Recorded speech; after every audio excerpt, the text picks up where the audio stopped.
Nick, how's spring been going for you and picking up new defense? It's been a very productive spring, very enlightening. It's not so much just the scheme, but adjusting to the coaches as well. So I think it's been a good spring as far as understanding the schemes, because the schemes themselves are essentially simple. It's really understanding how they want you to do it and the level at which they expect it. How has your job changed? Well, I'm playing a different position. They moved me to safety this year as opposed to playing that star position that I was in Coach Johnson's defense. So just adjusting to being at the back end of things as opposed to being kind of on the front lines is a bit of an adjustment. Who do you rotate with in your spot? I'll rotate with Rudy Ford as well as Trey Matthews. What's been the most difficult aspect of that? Probably say the most difficult aspect of moving to safety would be just, like I said before, being on the tail end of things, not being, having to see things later and be there later as opposed to you're there instantaneously. So kind of having not to jump the gun a little bit.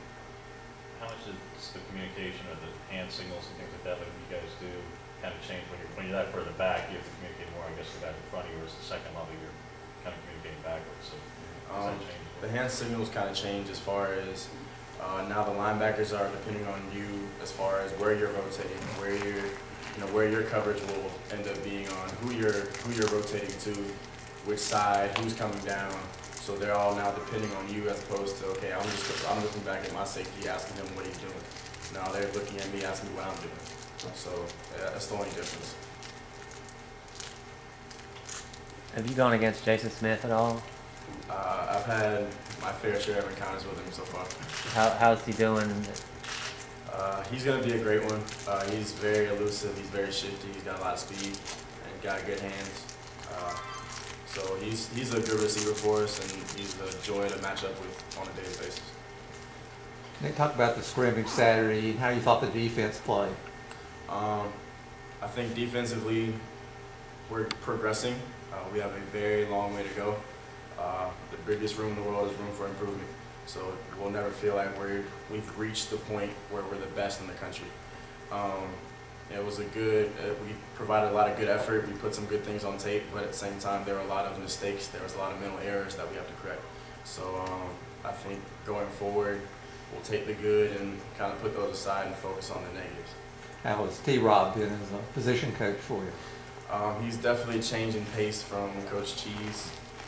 Coach T-Rob is very energetic and very involved, very animated, to say the least. But I've enjoyed him. He definitely knows how to get the best out of every single player.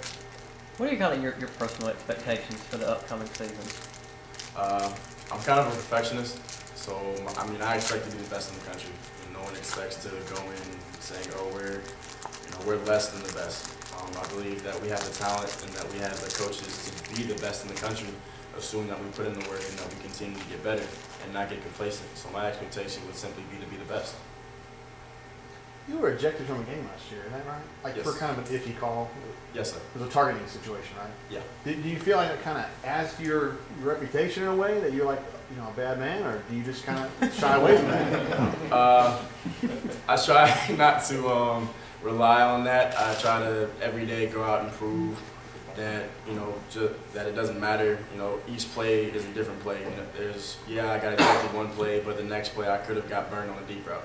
So one play doesn't define my career. It doesn't define who I am as a player. Everybody could have that one hit and then they get ran over the rest of their career. So it doesn't really matter. I have to go out every play and prove that I am a hard-hitting safety. Kind of along those lines, but after that against LSU when that happens, did Chris Ross talk to you at all? Because he had a situation also where he got ejected from Arkansas. So just out of curiosity. Yeah, he did kind of. Yeah, he in kind of a jovial manner, but he told me, he's like, "Well, why didn't you go and pump up the crowd before you walked out?" So, it was more of a jovial aspect. It wasn't just saying, "Hey, do this next time." He said it was an iffy call, but it was more just in a joking manner. Just don't do what David Duvall did when he got. Yeah, I'm trying to avoid that. Yeah. Anything else for Nick? All right. Appreciate it, Nick.